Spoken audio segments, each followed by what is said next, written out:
ki karakia.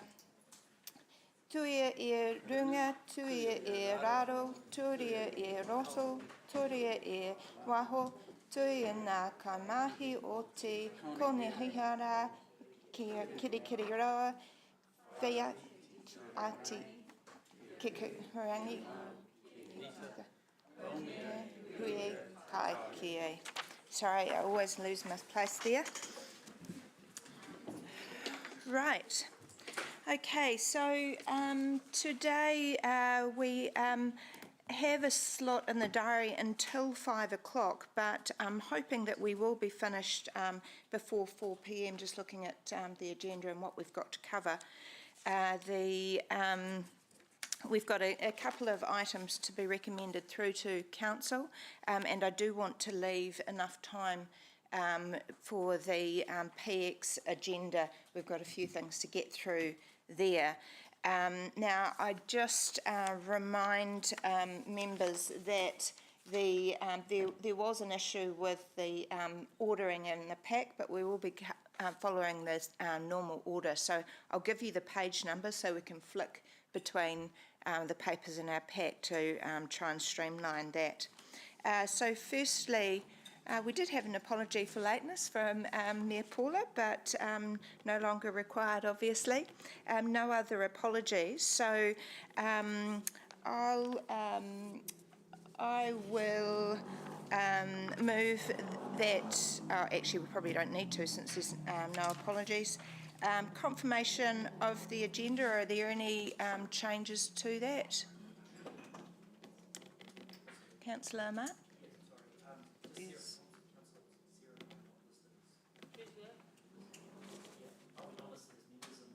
Part of the agenda. I think governance, we're going to look into it and sort it out. Sorry, Councillor Donovan, we are working on that. Yeah. It's just a thing we need to try and get the template to cooperate with us. All right, okay. Okay, so we'll just take that as an action it's a staff point. Action. Okay, and any declarations of interest? Sorry if I can, look again, it's that standard declaration about my role as chair.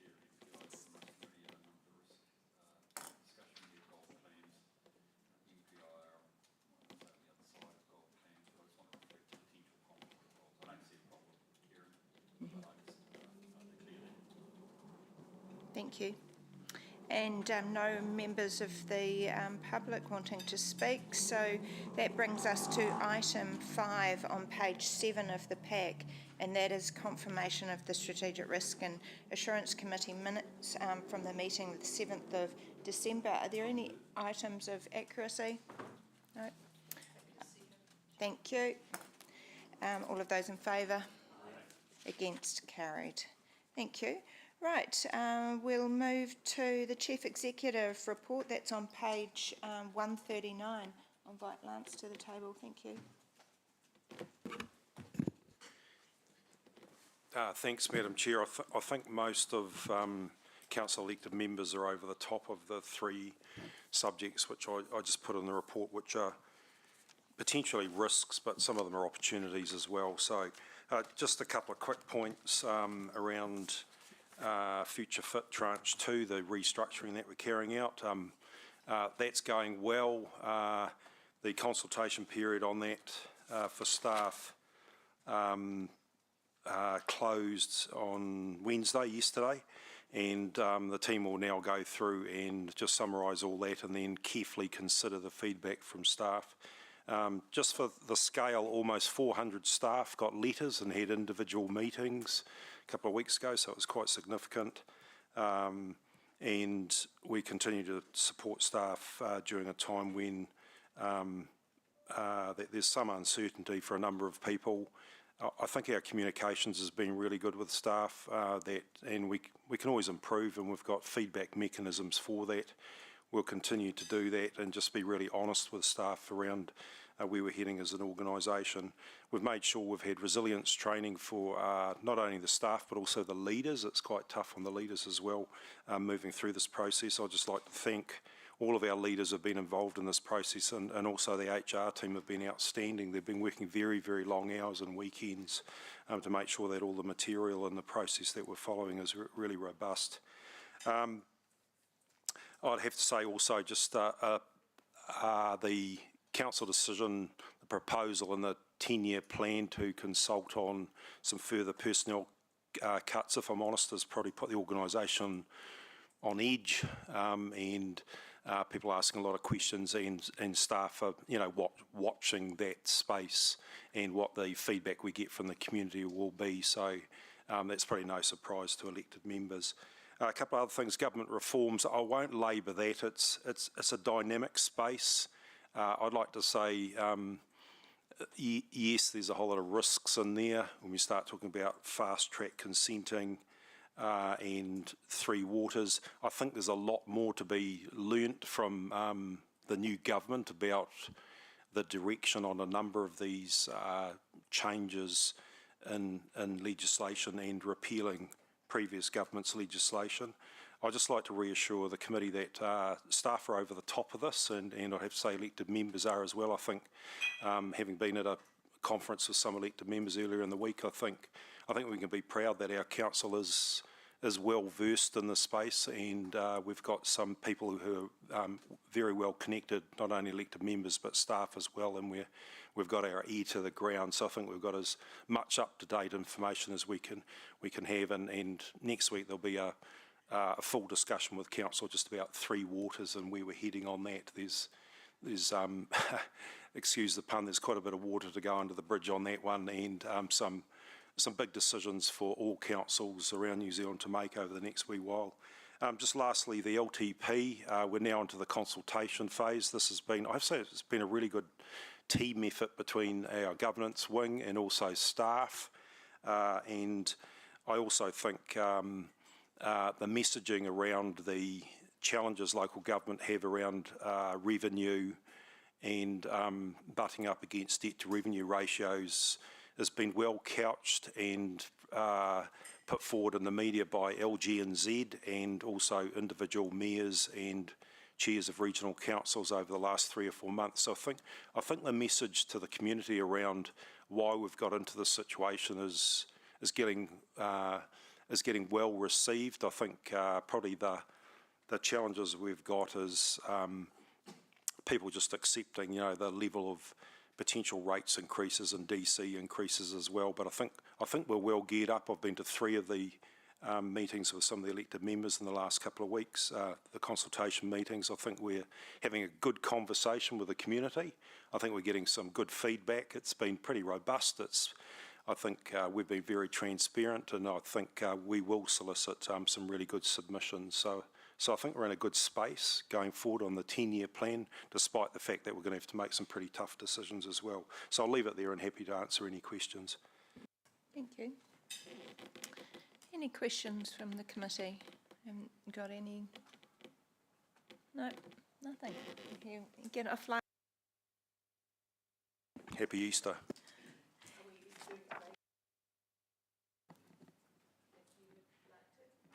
I'll keep it short.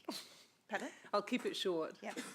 Thank you. Just thank you for the report, Lance, and I just want to support the comments that you've made and just say that, that my thoughts are with you as you go through this really difficult staff process, because no matter what the reasons may be for right-sizing an organisation, it is a very difficult time on staff, and I know a lot of them will be feeling uncertain and unhappy, and so I want to convey those thoughts.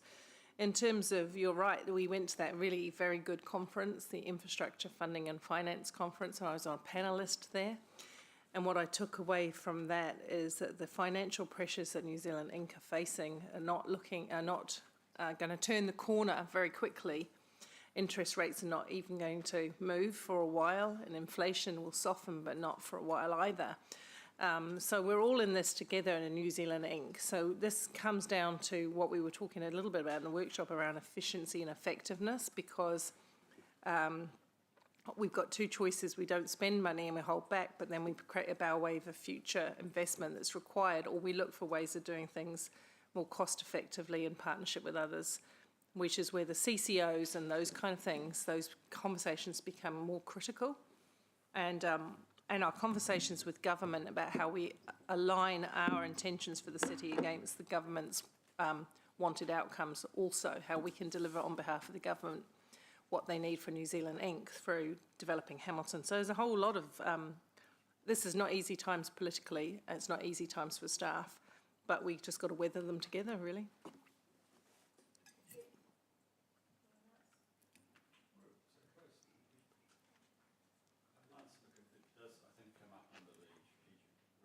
But it does actually raise a question for me, Paula.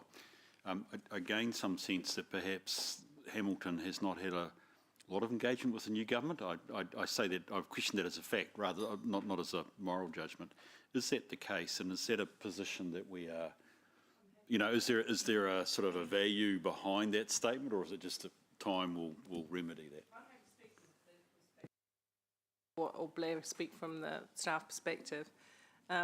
It's not entirely true. In fact, I would have just left the Prime Minister right now, inviting him for a further in-depth conversation.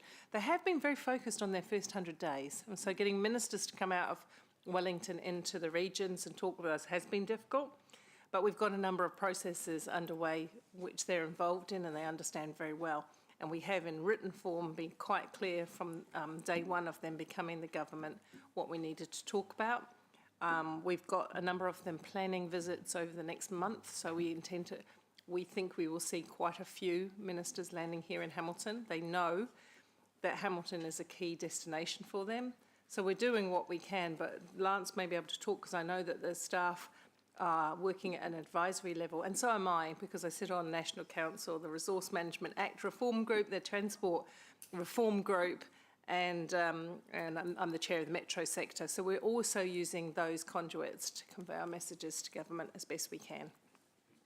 Yeah, I just think from a staff point of view, I think Bruce, Mayor Paula sort of covered, I think the government sort of hunkered down with that 100-day plan, despite everyone's best efforts talking to officials and to ministers and MPs, that they'd hunkered down. I think the umbrella's opening now, and I think the opportunity's there for those conversations which we've been taking, as Mayor Paula said. Just on government department staff, they are probably still a bit hunkered down and a bit internally focused, you probably know, because they've been asked for, you know, up to 10% cuts and things like that. So, and actually a few of the staff have moved around and changed, so we're making all best efforts to you know, put our hand out to touch base with them and actually to offer advice as well. They are looking for you know, direction in some of these policy matters, and you know, we're reasonably forthcoming in offering our help with that. Right, so the recommendation on page 140 is that the committee receives the report. I'll move it. Can I have a seconder? Thank you. All of those in favour? Against? Carried. We'll move to the safety and wellness report on page 143, and I'll invite Dan Ono. Murray to the table. Welcome. Orders read and just seek any questions if you may have them. Confirm that the two attachments have now been added to the back of the pack. Thank you. Right, are there any questions from the committee?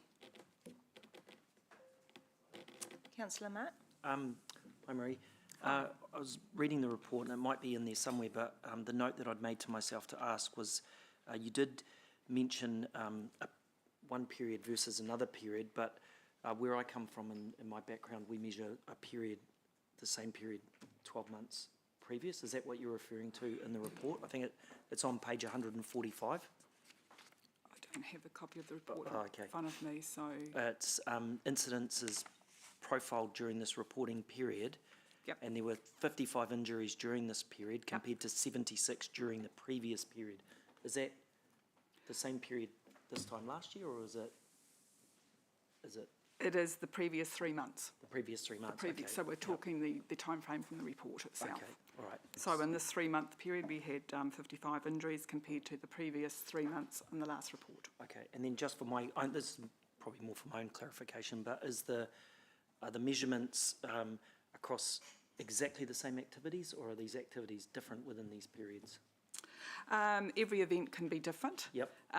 So an incident is where someone could have sustained an injury, they could have just actually had a near hit. Yep.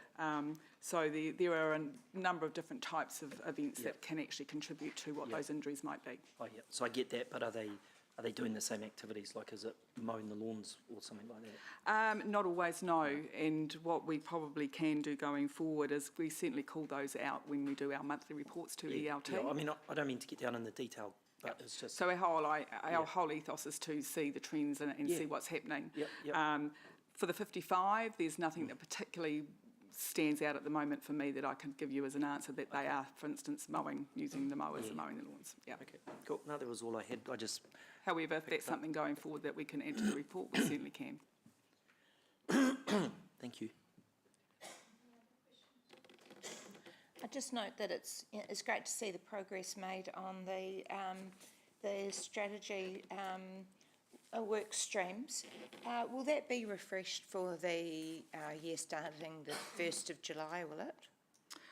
We can certainly do that. We have had, the only thing sitting on there now is the critical risk management program, and of course that's quite a big and large parcel of work and will take us probably quite some months to actually get to the point where we can tick that off at 100%. So it's whether you as chair want to see this table remain until we've completed everything 100%, or yes, we certainly can do a refresh and include that going forward from the 1st of June. Yeah, I think because it's an evolving area, presumably there's new work streams coming on stream, so it would be good to see that refreshed. Perfect. Yeah.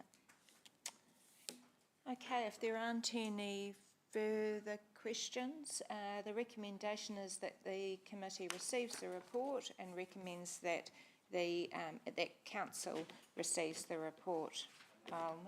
Thank you. Seconder? Thank you, Bruce. All of those in favour? Aye. Against? Carried. Right, so that then brings us to the risk management report on page 54, and I'll invite Nick up.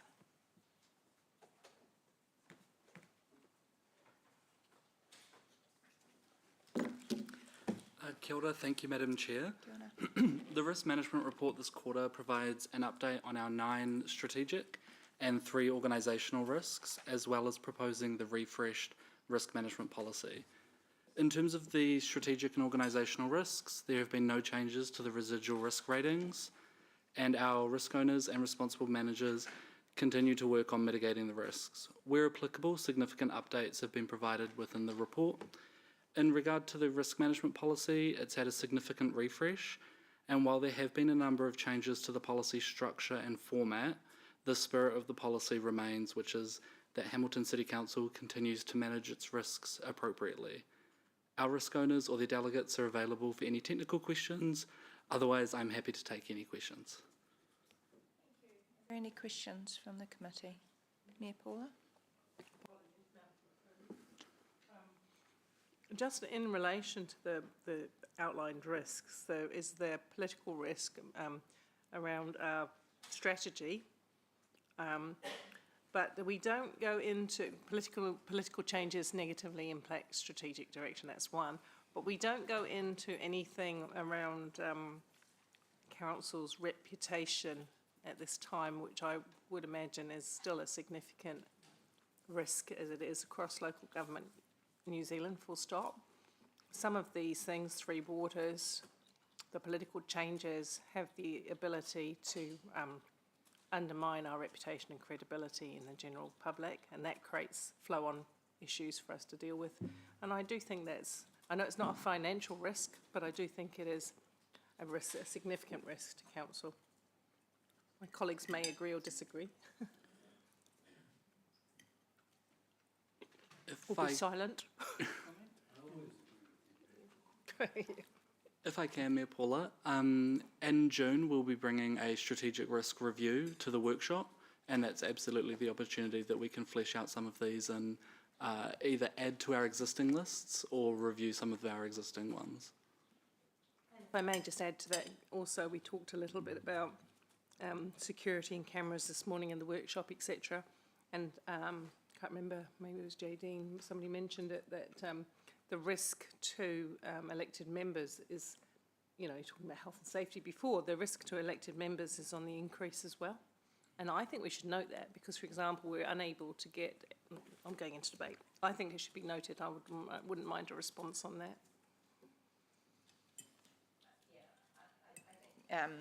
Nick has responded that perhaps the workshop it's coming up soon. It's a good forum to look at afresh at our risks and those that make the risk register. Cool. Yeah. Deputy Mayor Angela has a question.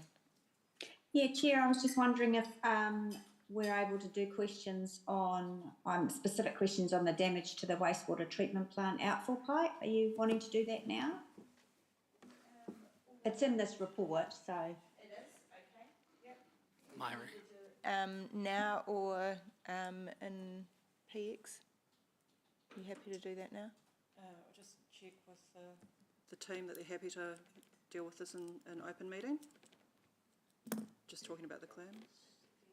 Yeah. Okay, excellent. So we'll be guided by you whether it needs to be safe for the PX session. Come forward. I can leave them till then if that's. Okay, look, it might better. be, yeah, We'll take that it might be at easier. Yeah. Yeah, Okay, no, all good, thank you. thanks. Are there any other questions from the committee on the risk report? Bruce? Thank you, Kieran. Nick, probably because I've recently been on the East Coast with my responsibilities, but I'm also noted yesterday former Commissioner Bush has brought out his report into essentially the Hawke's Bay response. And I think and I could be misquoting him, so I'm not trying to quote him directly, but paraphrasing, he said the systems there were setting good people up to fail. This is in relationship, by the way, to Strategic Risk 8, failure to respond to a crisis or an emergency. The other stuff that's come out of the Hawke's Bay is that you think you do your scenario planning and you think about what your worst is, and actually you need to double it. Now, I'm talking about a particular context, which is the East Coast. But I think what I'm concerned about is actually, are we as an organisation reflecting on what's happened disastrously elsewhere and checking in whether our risk management wouldn't give the same result? Yeah, the short answer to that is yes. We do look at what other councils or other areas have had happened, and then we reflect on whether or not our existing processes would be similar or different to that. And so in relationship to the strategic risk?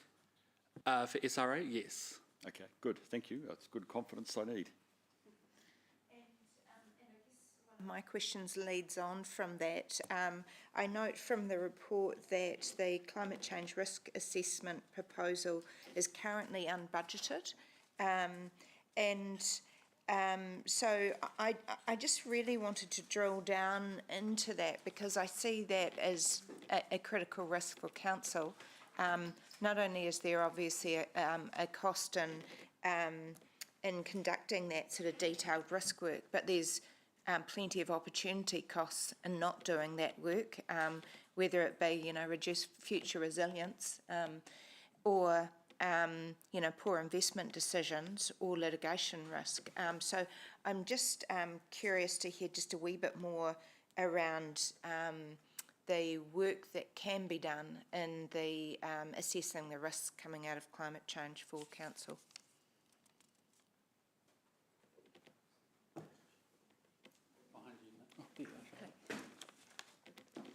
Hi. Kia ora. Thank you for that question.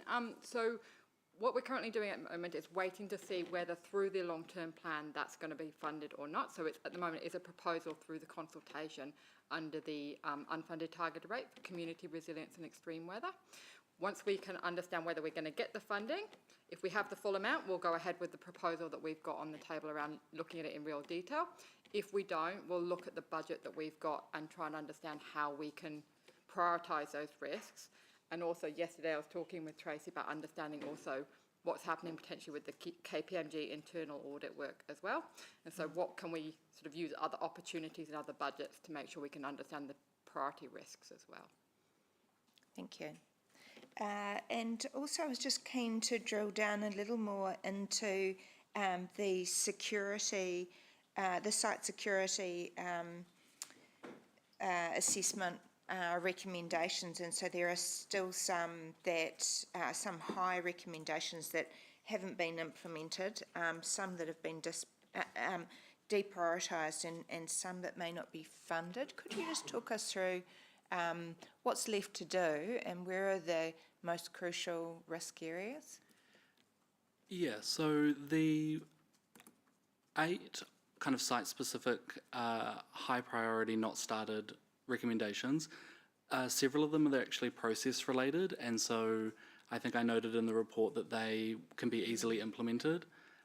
One of them relates to the physical security of a location, which I kind of don't want to speak on given it's a confidential matter, but it's not a priority because the risk actually isn't that high. And so, yeah. Does that answer your question? Right, so those, I think there were 3 high-rated recommendations that hadn't been started and weren't necessarily a priority. That's because you've reassessed the risk down? Yeah. Okay. Thank you. And so those recommendations aren't coming up in the Organisation Improvement Register? No, they're not. Why is that? A decision was made back in 2020 that they weren't going to be captured that way, Right, and so we haven't. okay. Right, if there aren't any other questions on the main part of the report, I'll just open it up to questions on the risk management policy. Are there any questions on that policy? Although it's not made clear in the opening recommendation on page 54, that policy is being put forward for recommendation to council. So are there any questions on that policy? So how does that, sorry, yeah, I do, sorry. How does it fit in with the review? When I'm recommending it to council as it is, how does it fit in with the review that you said wasn't too far away? Yes, so the risk management policy is separate to the strategic risk register review. Oh, right. Yeah. But surely the policy informs the risk register, right? Yes, it informs how we manage our risks or our philosophy to how we approach risk. It doesn't necessarily inform which risks the elected members believe are the most important. So where's the best place as to affect change around some safety and resilience matters? In the policy or the register? In the register. The policy is how we manage risk, the register is the risks. But you would refer in a policy to the type of things that you would be wanting to manage, wouldn't you? Wouldn't you? Yeah, so we talk broadly. Wouldn't they be quite closely connected or no? We talk quite broadly in the policy and with the framework that sits underneath that about the 12 categories of risk that we have, and under that there's a number of subcategories. In terms of, I guess, the physical safety, health and safety risks that you're mentioning, yeah, it would be through the register where we could really flesh that out as to what the risk is and then what our appetite towards that risk and how we want to manage it going forward. So for instance, in the risk management policy under scope, it says this applies to elected members, so everything that's employees and activities. So everything that is provided in the way of, was noted as requiring some work in that way for staff would apply to elected members. Safety or anything like that. Yes. Cool. Any other questions on the policy? No, I do have a couple. Firstly, just coming back to scope, would this, is it intended that contractors would be covered by this policy? Or have they been deliberately excluded from the scope? Not deliberately excluded, because if they're doing work on our behalf, they should be aligned with our risk management policy. Yeah, so I wonder whether we could include a amendment there.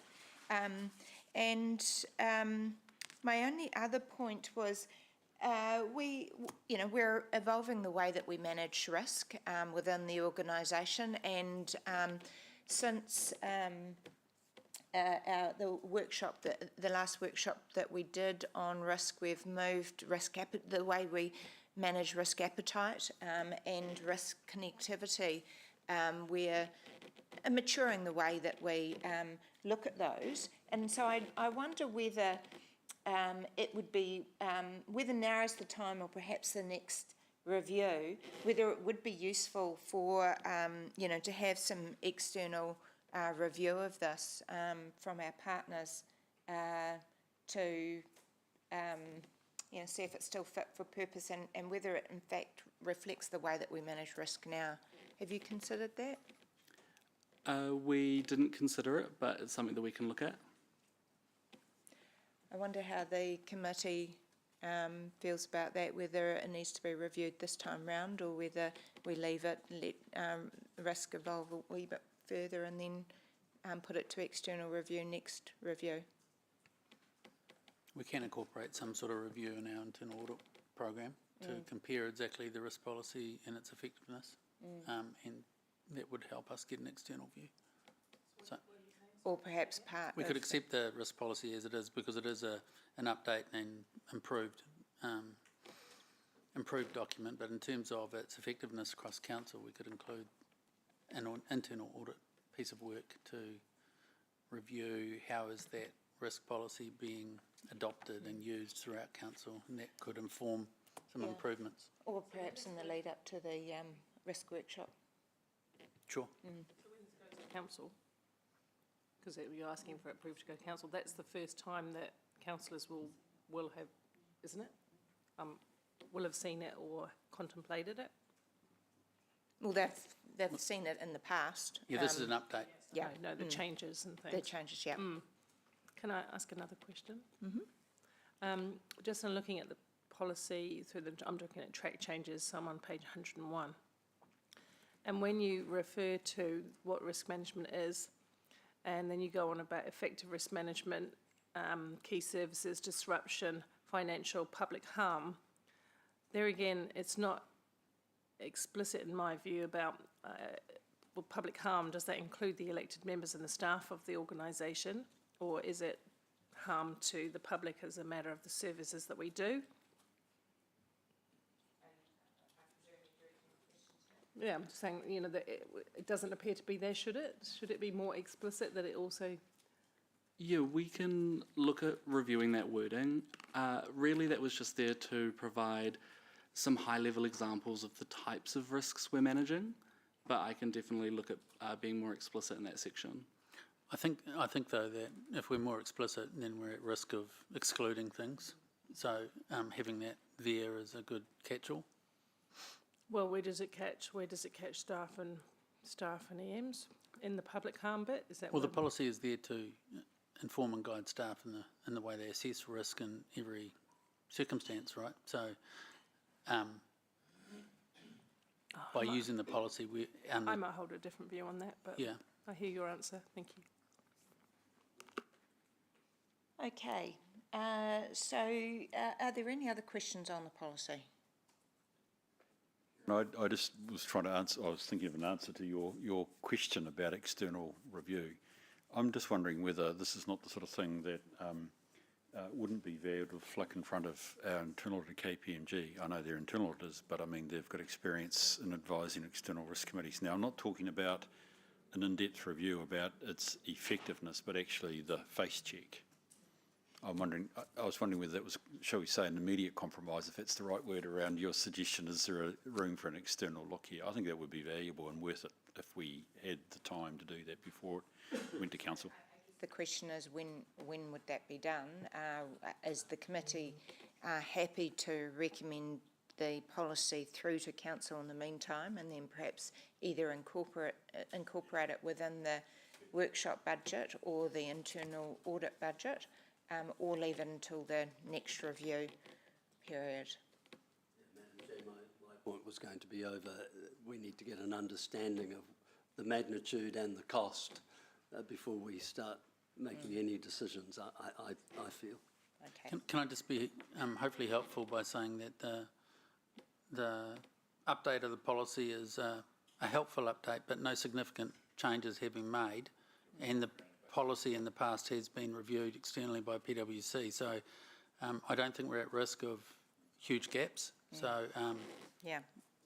I mean, personally, I feel comfortable recommending it through to council. It's risk management's always a continually improving process, so it might be that we seek external advice on it, either through the workshop or the internal audit work plan. But I'm happy to put that through to council, although we will need to change the recommendation on page 54.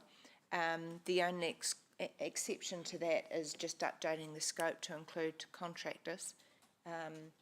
I'm getting nods around, sorry, Councillor Maxine. And just one question from me from within the meeting.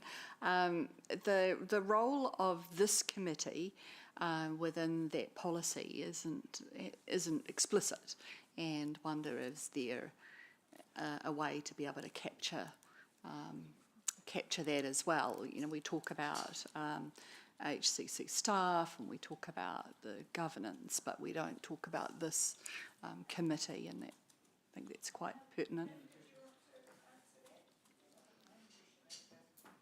Of it, but Nick, you might. Yeah, I think we do mention the Strategic Risk Committee as a subset of council, and that their role is as councillors that you have to manage risk, both receiving reports and querying stuff on the controls and how we're managing that risk. But I do believe we have the strategic risk mentioned, but Right. I'll double check. Thank you. Cheers. I'm just trying to find that.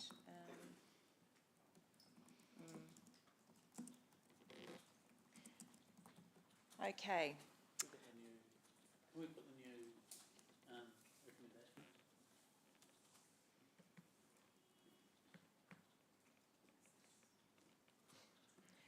So the recommendation on page 54 is that the committee receives the report, recommends that council receives the report, and C to be added.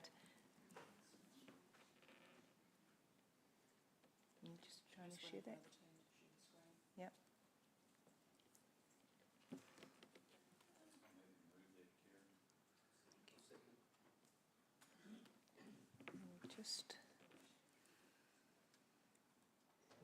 Just wait for that final recommendation. There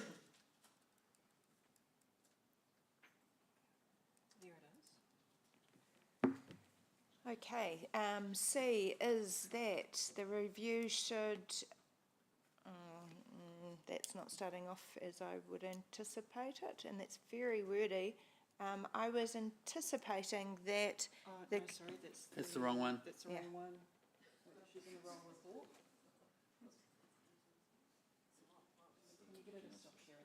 look, mate,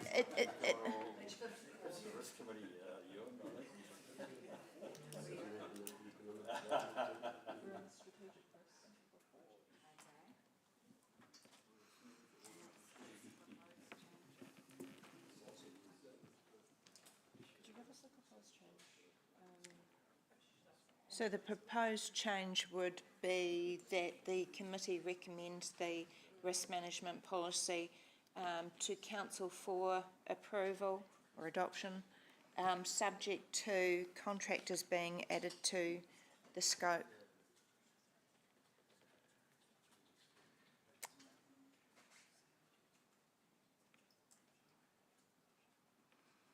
No, so it's not so it would be C, recommends that council, recommends that council approve the risk management policy, subject to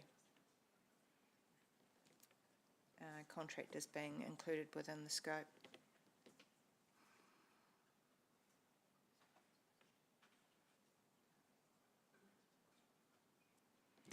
Right, are we happy with that recommendation? We've got a mover, thank you Bruce, and a seconder, was it Mark Councillor Mark, thank you. Ewan, Councillor Ewan, sorry. Okay, all of those in favour? Sorry. Debate. Sorry, debate. Sorry, I don't want to prolong the Yep. matter, but I hold a slightly different view about what you don't see, you don't necessarily monitor or put a focus on. And in the changes, the policy's very good changes. It's very good changes overall, and got no issue with that. I just think that some of the issues relating to people within the organisation are not. And I take on board what David has said from his point of view, but I hold a slightly different point of view that you should put attention on the focuses that you want, and one of the focuses is keeping people safe within this organisation, both staff and elected members, and I think that's becoming an increasingly critical factor in our arena, in our playing field, and we shouldn't neglect it. So I would have liked to have seen a strengthening in that, or did I say 100-page, 101? Around that, to make sure that it encompasses people, not just services and projects in particular, and public. Thank you for that. Can I suggest that we take an action point that at the next workshop, which will cover the risk register, that we also have a discussion on the risk management policy, and we can discuss that in more depth. Well, I'm not going to vote against the policy on that one matter. I'm just making it a matter for the minutes and discussion. Thank you. Okay, so I'll go to vote. Is there anybody else that wants to debate? No. Okay, so I'll take it to the vote. All of those in favour? Aye. And against? Carried. Thank you. Right, so we're now just going to take a 5-minute break. We just need to sort a couple of admin things and have a bit of a comfort stop. So we'll reconvene at 5 to 2.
We are on item 7, internal audit update, page 18 of the pack.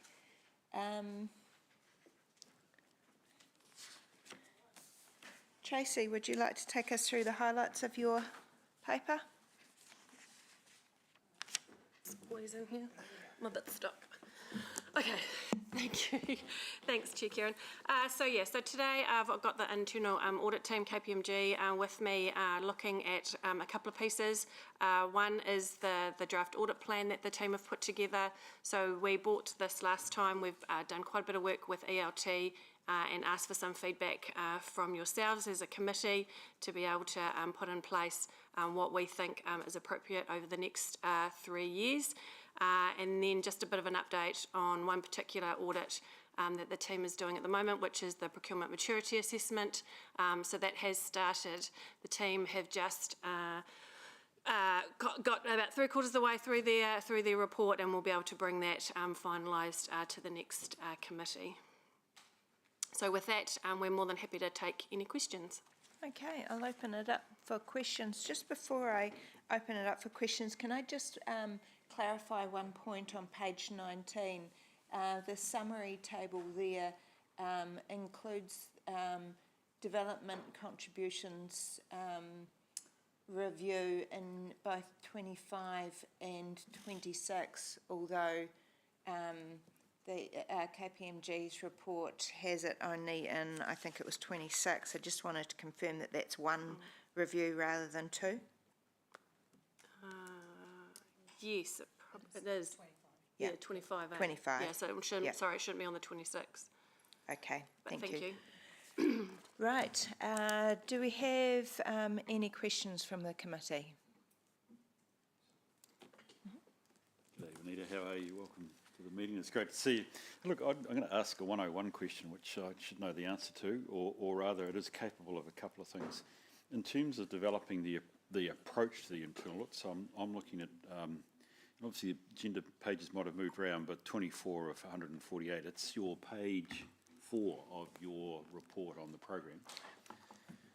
Just looking at the approach to it, and approach I've got no question about, it's a smart one. Possibly because my head's been in the area of council's regulatory function. I just wanted to make certain I understood the distinction between the regulatory function of a council and when we say here we are going to, in about the 4th bullet point from the bottom, prioritise reviews ensuring regulatory compliance. Perhaps the long question, or the short question around is, what do you mean by regulatory compliance? I told you it was a 101 question. So I think it's a more externally focused compliance burst than so legislative and compliance statutory to compliance policy rather than procedures, regulatory your compliance. building and resource consents, you know, the development contributions, that kind of that sort of lens. And you know, I mean, we can look at we do a better compliance framework type reviews. What's council's approach to compliance management? So that's what it's meant to kind of capture. Look, thank you. That's what I anticipated when I looked at the program. I think that's it. Kieran, I just want to share my experience that actually the regulatory function of councils is one that actually doesn't necessarily get a lot of review or focus from a risk committee other than the odd IANZ report. I'm not suggesting we change the program here. It probably would be done in some different way, but I just think somewhere it would be good for the committee to record, perhaps, David, to workshop. Is there a role around the regulatory function of council that we need to gain some assurance on, or how do we gain assurance on that regulatory function?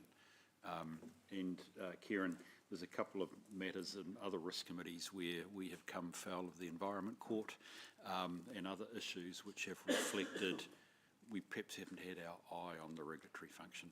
So I just want to make that as a point, David, for future discussion. This is a good program. I love the program, but I just wanted to draw that out. Thank you. Are there any other questions from the committee? Yeah, I just have a couple of questions, if there aren't any other questions before we come to that. So climate change maturity review, I see that's been pushed out to 2025. I understand that we can't do everything in 2024. How far through 2025 do you anticipate the climate change maturity review be slotted in? So Chair, the prioritisation of the 2025 is going to be an ongoing discussion with management. I think I can say that the climate change piece was earlier in the first half of the year, so potentially, Q1, Q2. Right, okay, thank you. And, we're at the end of March already. We've got 3 reviews to be done by the end of the financial year in June. So we're well underway with the procurement, and there's 2 other reviews to be done within the period. How confident are you that you can get those reviews done? So it's a great question. So the fees and charges have started. They were here on Monday, starting that piece of work. And the accounts receivable and debtor management, we have a scoping meeting next week, I think, to start that piece of work as well. And noting these are 3 different teams, with 3 different teams from KPMG's side doing them obviously simultaneously. So they can be done concurrently? It can be done. Okay, yeah. I would just caution that it is, really critical that we keep to those timeframes, so that we can get those reports delivered within this financial year, ideally. Now, I understand that Deputy Mayor Angela has a proposed amendment. Would you like to discuss that first, Deputy Mayor Angela? Yeah, thanks, Chair. It's been emailed around to committee members, and my sincere apologies for the lateness of this. Thanks, governance team. It's just been a very busy week. This is just, without debating, obviously, for the committee, this is quite a few members have raised with me concerns for some time now about how difficult it is getting to have effective communication and engagement with our residents. And there's a few things that I believe are causing that, which I've included in the bit of a long list of the motion there for consideration. I have checked with the General Manager and she is comfortable with this. I've also run it past, the committee members have seen it anyway. So basically the motion will be added to the internal report and will assess all of the concerns as I currently see them, get a perspective and analysis of the impact of those concerns, not only on our communication engagement with our residents, but on the impact that it may be having on our policy and decision making as well. And I can talk further, obviously, in debate.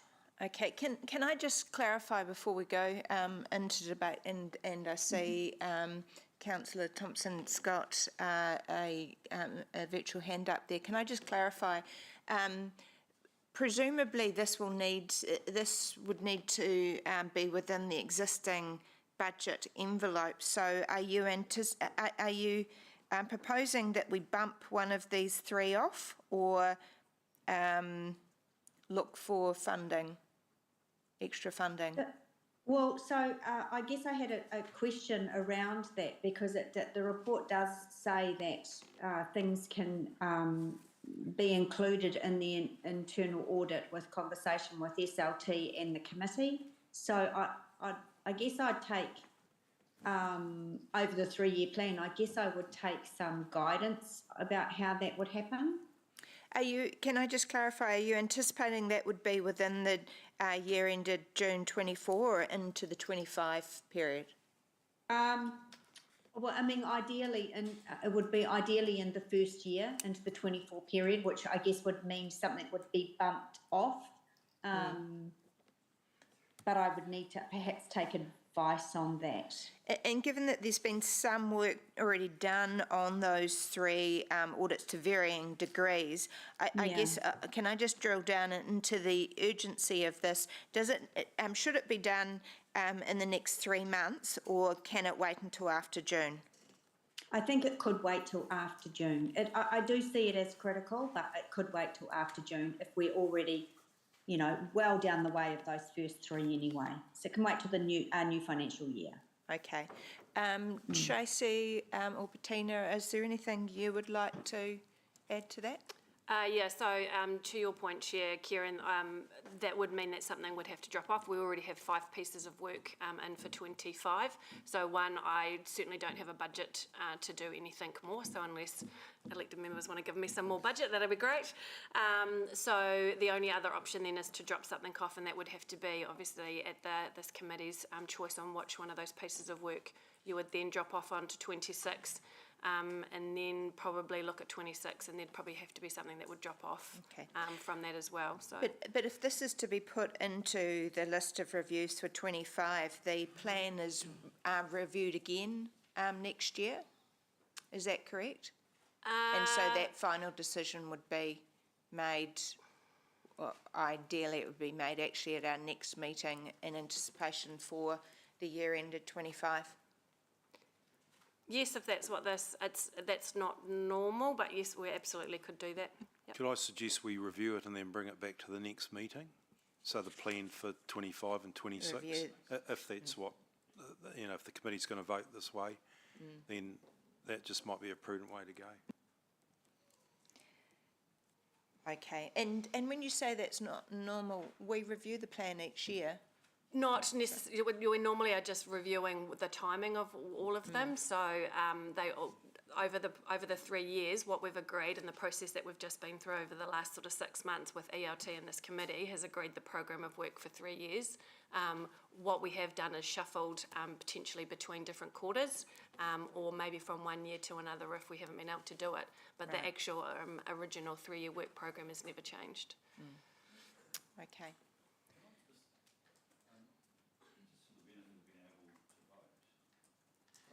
Angela, why she's raising this now? Would you like to answer that, Deputy Mayor Angela? What do you mean, why? Why now? There's a report in front of me and an opportunity in a current environment that I want to respond to. Otherwise, what I'm hearing from staff is I have to wait for 3 years. What I was trying to understand is we're looking at our internal audit program, and obviously you feel as a priority this essentially an internal audit and communication is warranted. I'm just trying to understand, why is it warranted? Or what's the risk driver? Yeah. Oh, all of those things in there, that we're in a political environment that's incredibly hard to engage with members of the public. We've got staff in our organisation that can no longer go out into the community, don't feel safe to go to meetings, won't knock on doors, effectively are being barred from doing their job because it's unsafe, because of misinformation, disinformation. So I think that has a massive flow-on effect, as well as affecting public perception of council. It may just be something with respect that because you're not in the day-to-day business of the organisation, you know, it's a little bit harder for you to understand exactly what is going on. It's very hard for us to make decisions in the current environment. And comms in particular has been affected here. And if we can't communicate with our residents in what we're doing, there's going to be some serious implications and risk for everything that we do. It's not an overreaction, this one. But I read the report as there was an opportunity as an elected member to move things around on this audit plan. Correct me if I'm wrong. Okay. I guess what I'm hearing is that that's not an option for me. No, this Deputy stage. Mayor, it's David here. There's absolutely an option, and and there are. Thank you for being open to moving it into the next fiscal year work program. We will offline do some work to ensure we understand the scope of what you're looking for and be able to overlay that in terms of what our current plan is, and then we'll just come back maybe to the next workshop before the committee meeting, but definitely the next committee meeting, so we can lock something in and get some agreement around the table. But let's just finish off on the questions before we agree on the way forward. Councillor Sarah's had her virtual hand up for a while. Thank you, Chair. My first question was just how, say this is made, how do these particular focus areas then flow into, actual changes or, I guess, tangible actions within the organisation?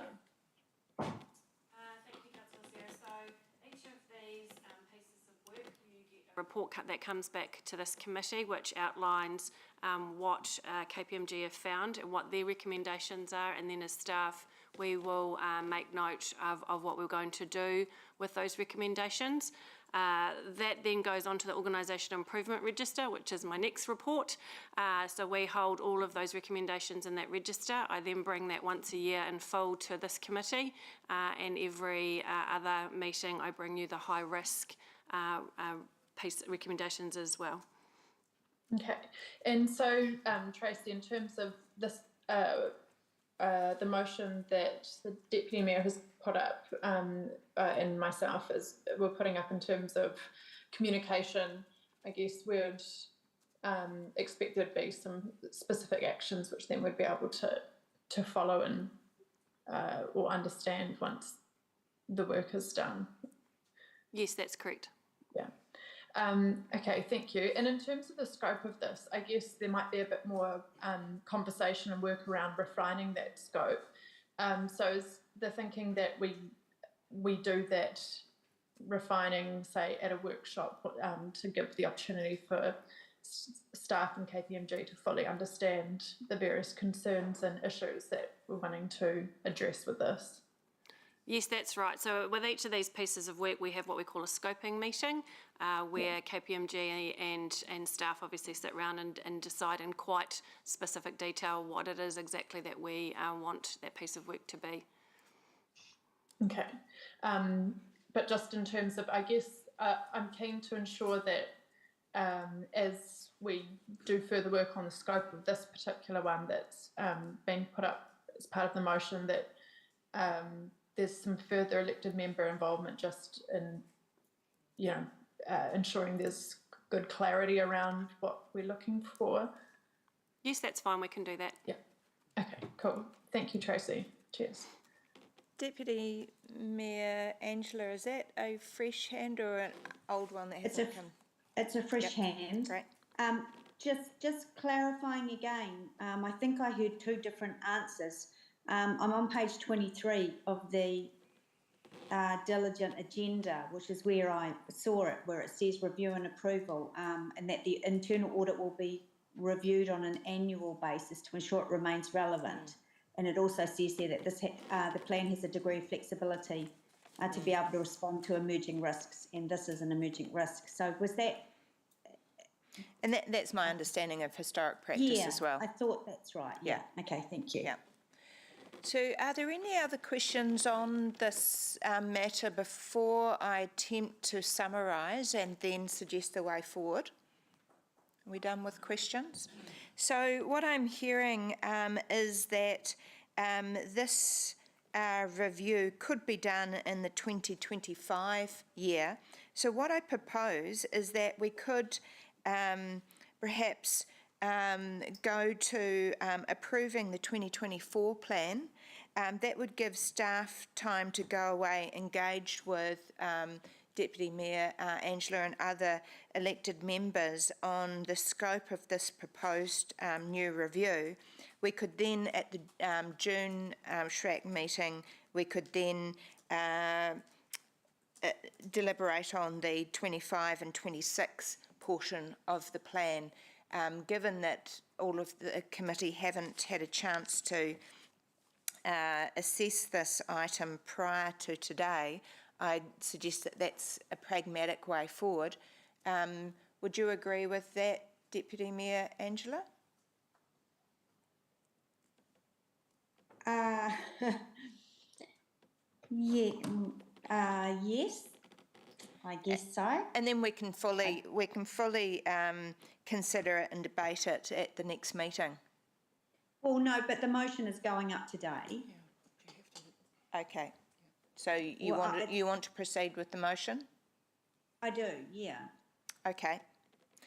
Right. So, we've got the motion. Do we have a seconder? Councillor Sarah, right?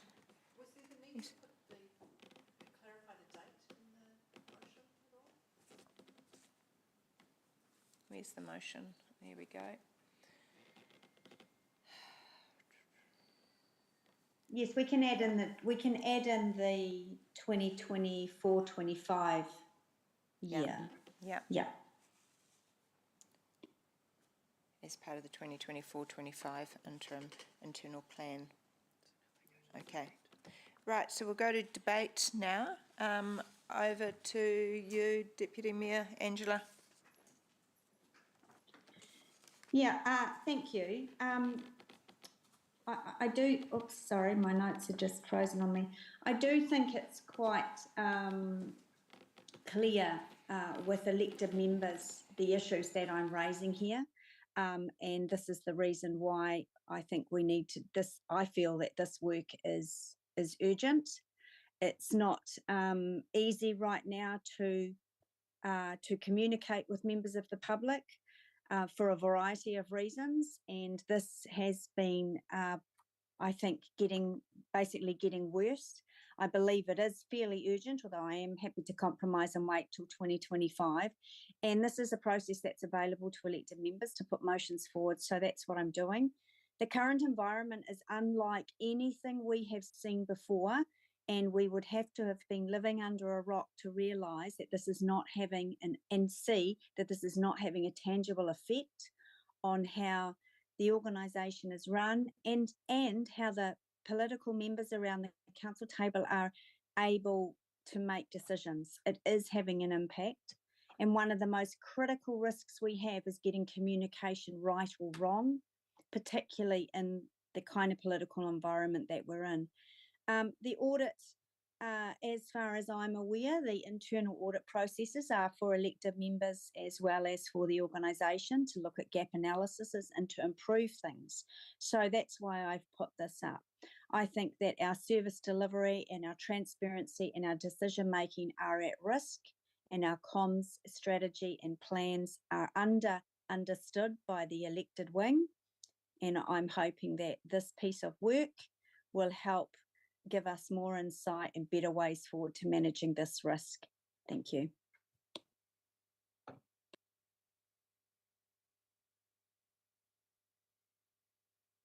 Councillor Sarah? Well, thank you. I'm supporting this.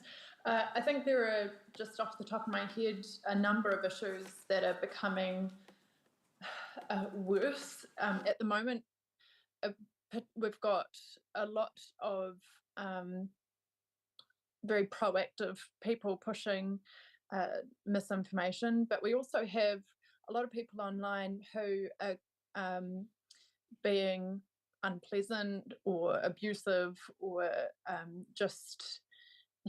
I guess acting in an aggressive way. And what I've heard is that, you know, people who do want to interact with council are actually finding that they just don't want to anymore, say, on an online platform, because it's not worth it. They'll put in a comment and then they'll have, you know, aggressive and unpleasant responses, and why put yourself in that situation? So a concern I have is actually we seem to be putting a huge amount of resource into social media, into monitoring and fact checking and answering things, but how much of our residents are we now engaging with meaningfully, and are we putting a lot of time into a shrinking group of people who are willing to actually interact with us online, and are we missing voices because and so it's a questioning also, how do we how do we allocate our comms resources and our engagement resources going forward to ensure we're providing a fair platform for people to engage, and a safe platform for people to engage with us. Yeah, there's many reasons to be looking at this, and I think that there's a national trend of this kind of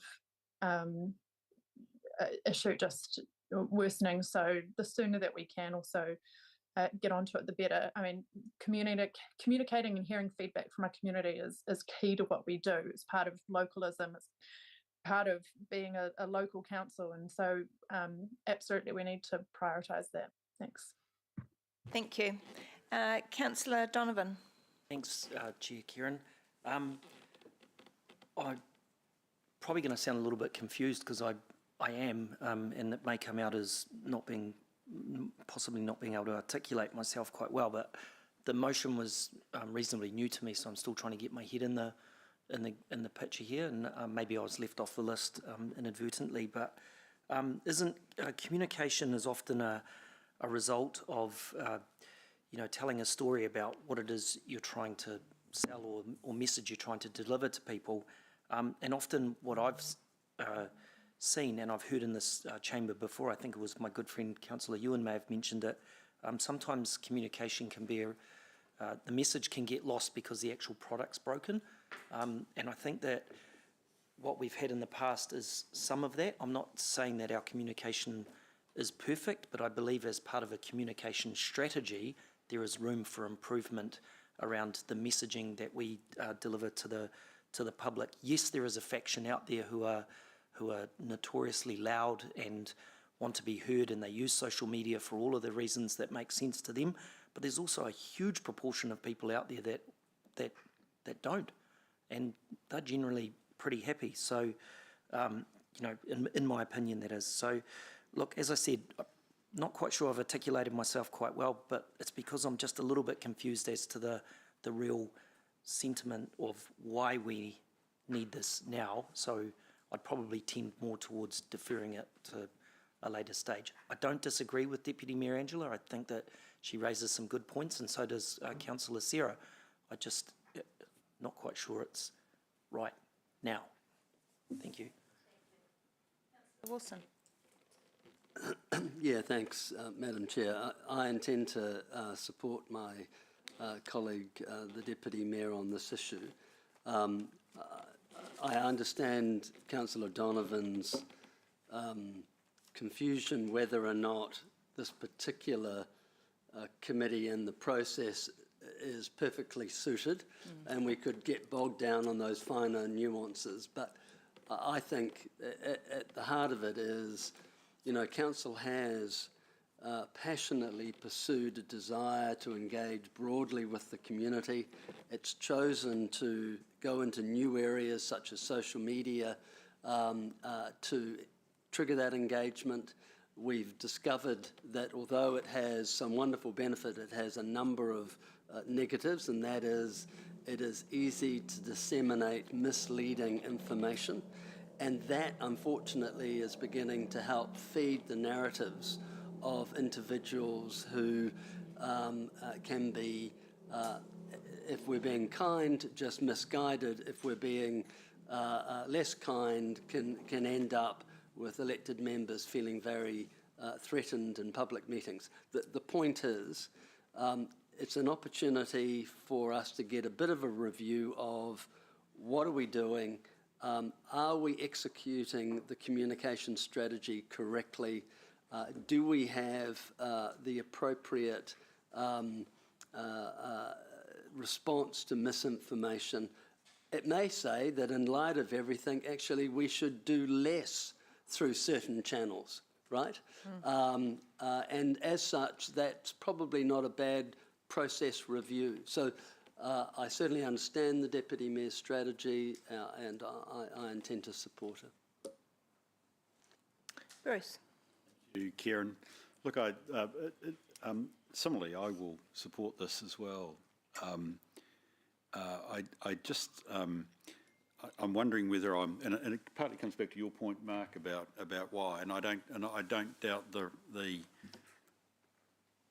genuine nature of the recommendation. It almost sounds to me, Kieran, like there's an issue here in an investigation as in contrast to an internal audit. So I'm just trying to work out, personally, is this actually an internal audit or is this another investigation? And I want to suggest, I'm happy that it's kept within the internal audit function. And I know Benita and Mataza are very professional. I'm not certain this is an internal auditor's job, though.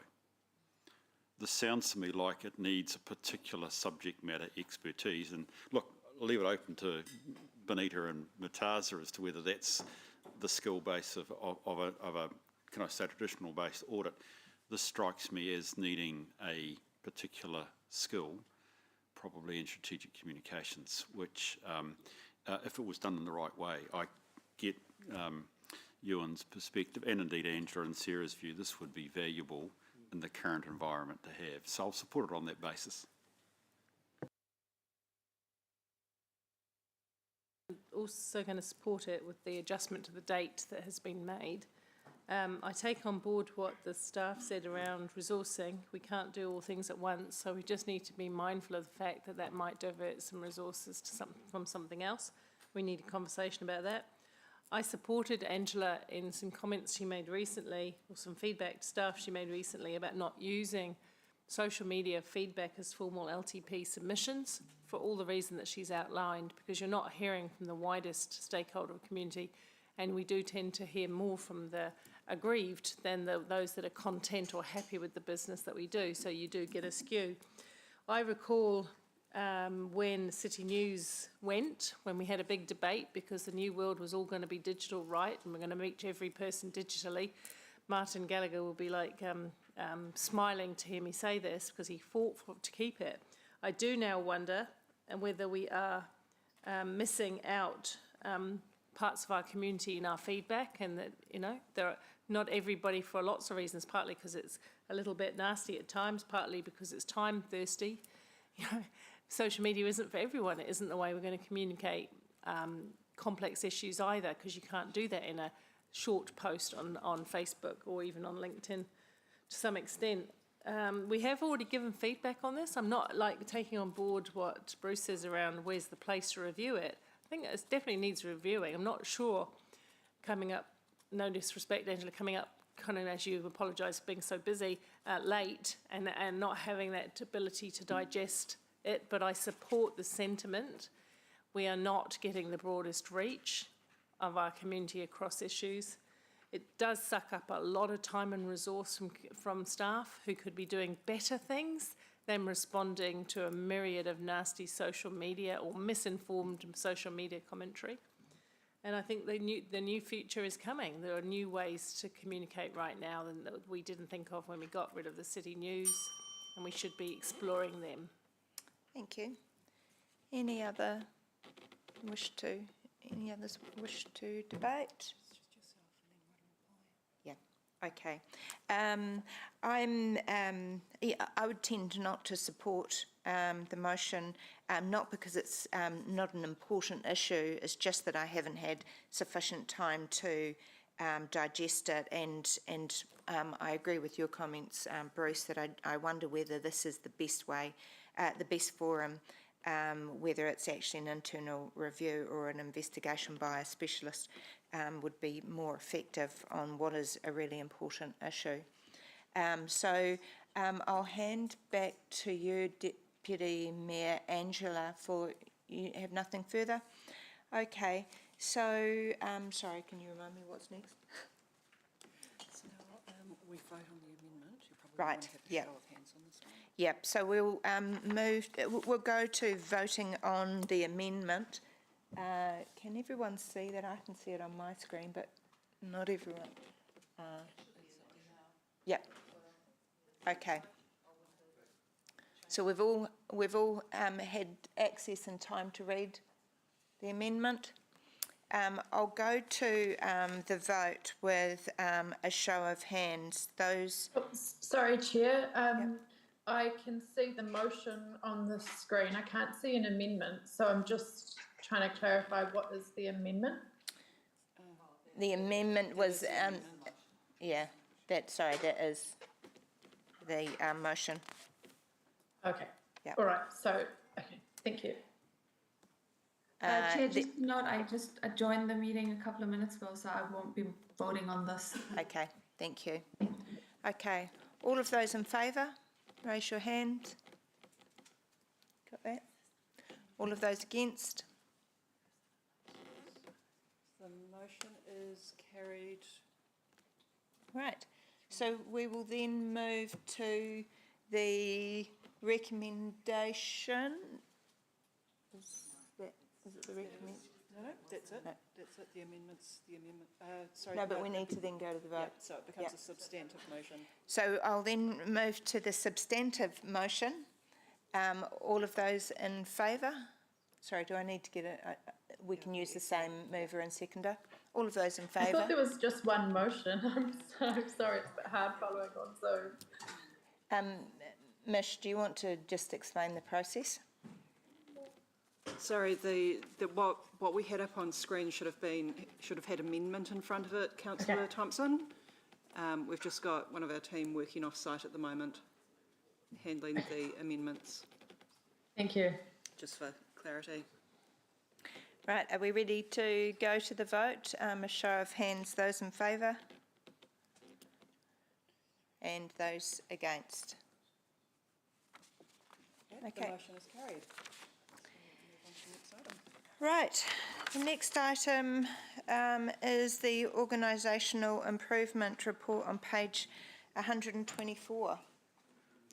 Invite Tracy to the table, thank you. Do you want to take us through the main points? I'll just get the right report up. Okay. So the Organisational Improvement Register, so bringing back today just the ones that are at high risk. So if I just give your attention to attachment 1, which is on page 127, I just want to make a couple of notes on some pieces of work that were in there. One of them is the very first one with regards to Breeze, which is our modelling system. So that's actually been done by the vendor. So that's completed now since this report has been written. And the same with the very bottom one with regards to duplicate and voice controls. We do have a report that produces that as well. So I just wanted to update those two pieces since this report has been written. Otherwise, I'm happy to take any questions. Okay, are there any questions? Right. Right, the recommendation, page 125, is that the committee receives. Can I have a mover? Thank you, Councillor Mark. Seconder? Thank you, Councillor Maxine. All of those in favour? Aye. Against? Carried. Right, we'll go to the annual report, page 13 of the pack.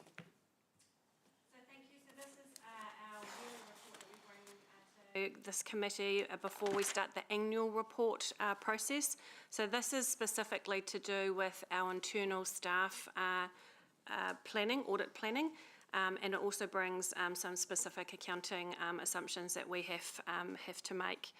So there's nothing new that we need to be aware of this year with regards to any different or new accounting standards, and you'll see in the report obviously what the landfill provisions and whether tighten those normal provisions that we do every year for the annual plan. So again, with that, I'll take any questions. Thank you. Any questions from the committee? Yep. Can I just say well done?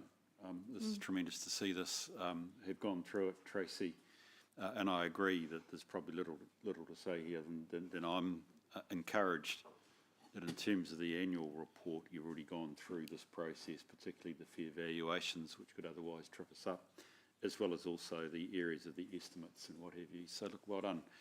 And I think it's a great report, encouraging for going forward. Thank you. I'll move, sorry. Yeah, I'll move. You can second, Bruce. All of those in favour? Right.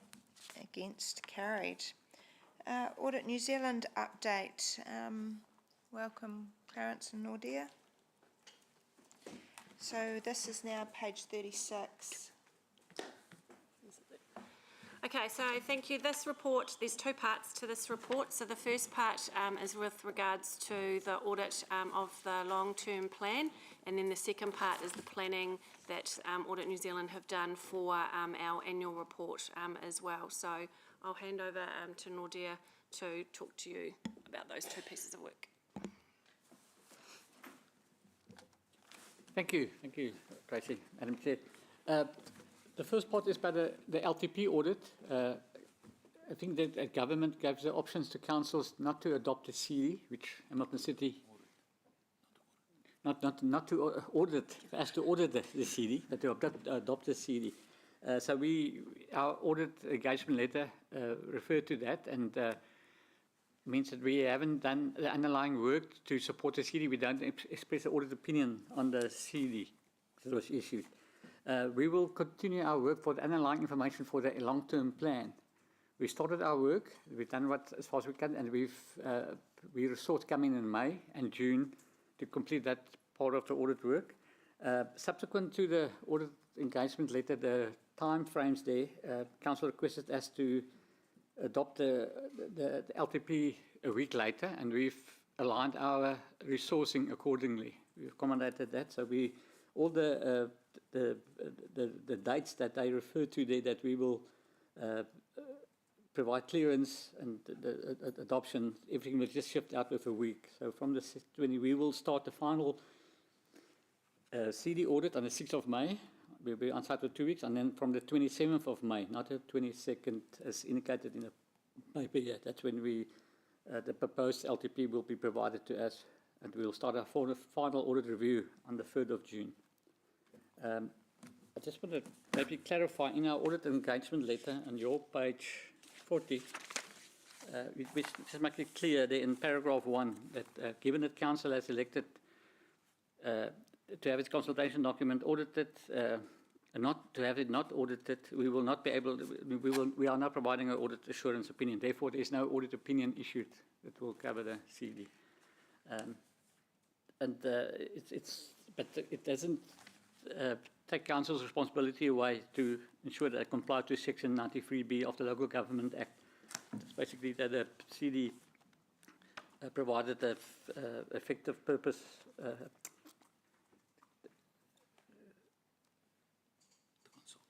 To consult, basically it's about the consult, yeah, yes. As to whether the consultation document achieves its purpose in accordance to Section 93B. That responsibility is still with Council. It doesn't. And then if it's any questions maybe about... Right, are there any questions from the committee? I've got a couple of questions on the LTP. So the hot review date to be confirmed, can you give us an update on that and the possible focus areas? I will answer that. Thank you, Madam Chair. So the hot review date will be confirmed closer to the date. We normally look at how far we are through the audit process. Once we are comfortable that we can take it to hot review, that means that we've completed all our audit work on the underlying information and all the recommendations that we've made is incorporated into the document, we will take it to hot review.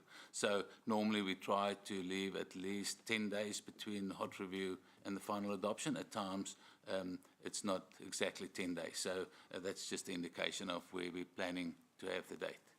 And our focus areas will be the underlying information. So focus areas.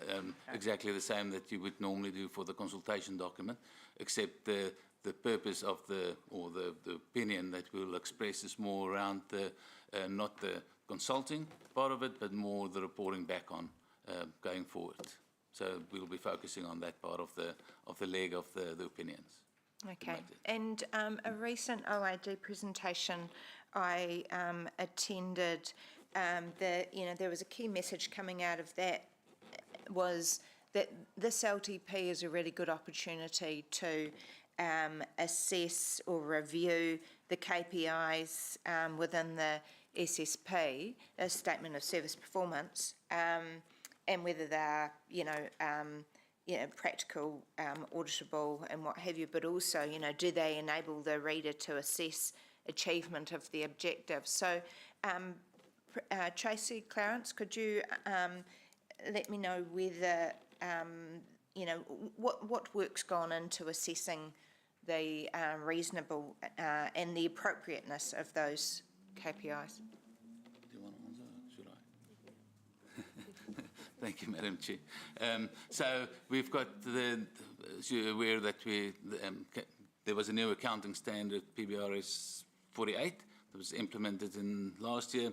According with that, new guidance came out, and we are actually assessing the performance framework that's in the long-term plan as part of the audit going forward, making sure that all the recommendations that's in the PBRS 48 is actually incorporated in the performance framework, and that all the actual KPIs and targets that you have are mostly outward looking, and if it's possible to have things like trend analysis and things that people can see the direction of travel, that sort of thing, is incorporated in that. The other focus is customer satisfaction, which is also part of the new thing that's expected. So definitely there is it is a focus for the final LTP. And my last question on the LTP is with regards to the fee of 162,000 and 21% increase. Can you just talk us through what supports that increase? Yes, thank you. So that is based on the inflation from the previous LTP. In the engagement letter, there's also quite a bit of detail of the average hours and the average cost per hour, and if it's more than that, how the fee will be calculated, but it's based on the inflation factors that was taken into by the OAG, so it's not based on actual time to spend, but just the inflationary effect. Okay, thank you. Were there any other questions? Oh, sorry, I see Councillor Thompson. Oh, sorry, Councillor Thompson, did you have a question? Thanks, yes. Oh, the sound just cut out for a moment there. Thank you, Chair. In terms of that inflationary effect, I guess councils experience inflation in terms of interest rates, cost of raw materials and all of that. Is this actual inflation, or is it agreed that this goes up by some measure of inflation? So, like, have salaries gone up 21%? I'm just wanting to understand where the actual inflation driver is here, that it's gone up so much. Thank you, through you, Madam Chair. So we will have to get the actual makeup of that. That has been rolled out by the OAG based on the information that they have available. So I don't know exactly which indices they used, but that's how they got rolled out. So if you had the consultation document audited, the increase would have been 23% and not the 21%. But I can definitely go and see what the exact cost drivers are. Okay, thank you. Yeah, I mean, maybe just as a staff action, it would be helpful to have that circulated once we understand the reason behind that quite significant cost increase. Thank you. Mayor Paula. I'm not sure if I heard that right. The significant cost increase was happened at the last audit, and there's an adjustment up, right? In terms of the inflation, what factors are driving the inflation of your costs? It's labour, timing. Is that it? It's labour, and obviously things like cost of infrastructure. Yeah. How does that influence your fees and things? Sorry. So with this, it was just because we work on charge out hours, so the base hours stayed the same. It's just the cost increases to deliver the audit. Yeah. So, So it's just your hours. Yeah. Does it, and in terms of just out of interest, because some councils have, I don't think it's a wise decision necessarily, but they've decided to delay doing their LTP and do annual plan light, or some are doing emergency recovery plans. What difference has that made to your ability to deliver on time and on budget, if any? Because we were compressed last time with the complexity of the LTPs across the country. isn't it, you know? So if I understand correctly, the question is, can we still deliver the work that we promised to deliver? On time and on, Councils are spread out now rather than us all. because you're not doing all the councils all at once. Last time we had risk of delay. We're a big council, we're quite complex compared to others, but we were all in this big melting pot of local government, so you're not doing some audits now, right? So That's correct. So what that means is we're under pressure for longer. So we have more people available to do interim audits. With some of the deferrals, there was impact on the annual reports as well.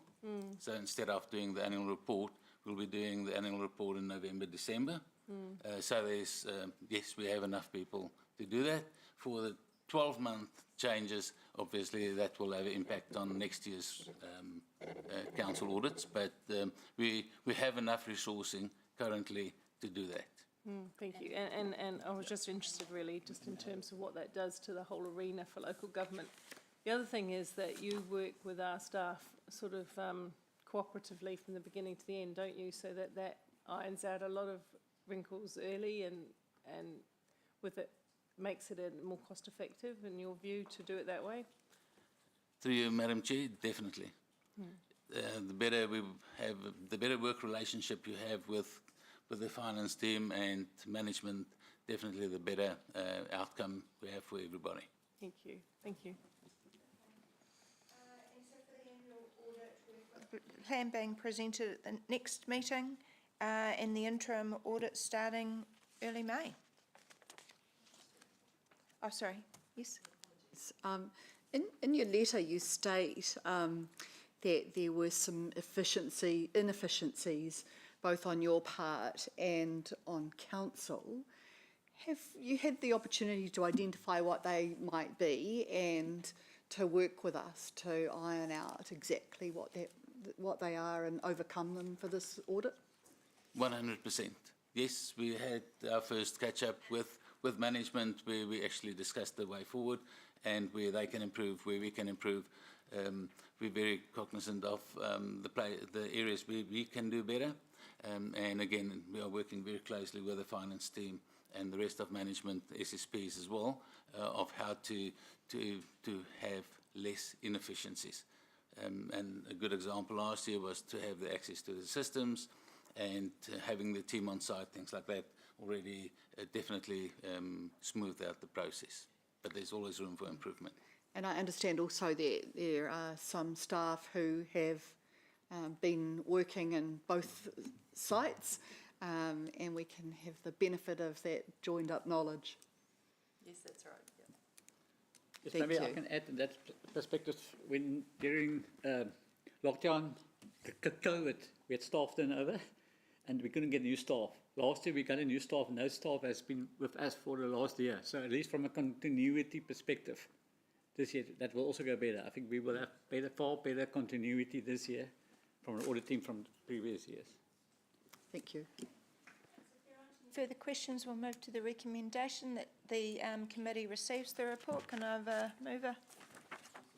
Thanks. Seconder? Thank you. Mayor Paula? Yep. Okay, all of those in favour? Say aye.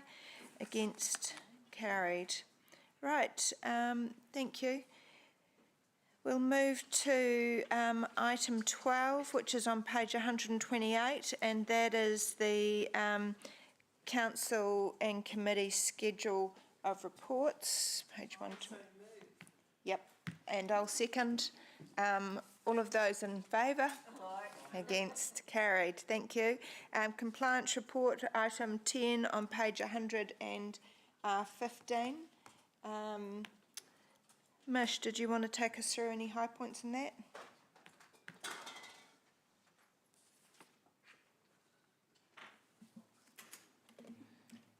It's actually page 116 of the 116, 117. There's nothing in particular to report in terms of fraud or corruption or privacy breaches. The only thing I would note is that I do talk in the PX report just about some proposed changes to the Privacy Act. So it's just a link with that. And my only other comment is that we have the schedule of of policies as an attachment to this report.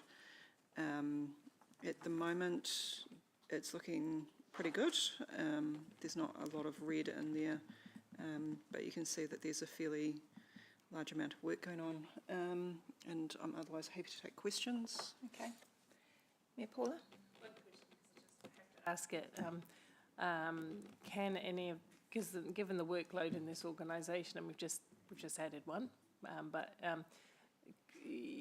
can any of these, if the policies are considered robust already, can any of this work slide out? You know, I don't usually defer work, David, but I'm thinking about just right now with the LTP and everything else. When you say this work, do you mean the reviews The of reviews, policies? policy, the report, council policies, and when they're last reviewed, and there's a lot in progress and current, but just to ease staff, can any of these be done slightly later? Is there any reason why they have to be rigidly maintain the debate? I know that the chairs of the committees might have a view, but with the legislatively required policies and bylaws, we do prioritise those because that's part of best practice and trying to make sure that those policies get reviewed in a timely manner, because there can be unintended consequences if they're not. Generally speaking, with internal policies, so management policies, we'll have a conversation with the team that's responsible for that to understand what they're doing, what their work program looks like. If it's something that does need to go back to a chair, then we will talk to them about that as part of their work planning for their committee, but generally speaking, the management reports are just that. can we itemise in the next time we see this report, can we put some sort of notation around which ones are legally required when, as opposed to the ones that we might choose just as part of good practice or some other measure to review? Because we sink in policy sometimes. Although sink in that review. in itself might well be another task to add to the list. Oh, no, surely it's just like another column with a tick or a cross in it, isn't it? We do note the relevant legislation, but I'll have a chat to the team and we'll take that as a staff action. Just as we improve going forward. Okay, I'll move that we receive the report. Can I have a seconder, please? Thank you, Bruce. All of those in favour? Sorry? Just on that, just to signal my intent there, I'm not trying to be difficult, and certainly not trying to put us at any legal risk of slippage in that respect. But we just sink under the weight of reviewing policies. Sometimes and in sometimes when other work is just as important or more important, like the bigger picture of the LTP, then I just wonder whether 6 months grace or whatever might not ease the burden on the organisation and the stress on staff and even on stress on elected members. And I'm just going to float that for something that we should consider. Thank you. Right, I'll move to the vote. All of those in favour, say aye. Against, carried. Right, so that now takes us to the resolution to exclude public on page. Thank you. Page 156. All of those in favour? Against, carried. Thank you.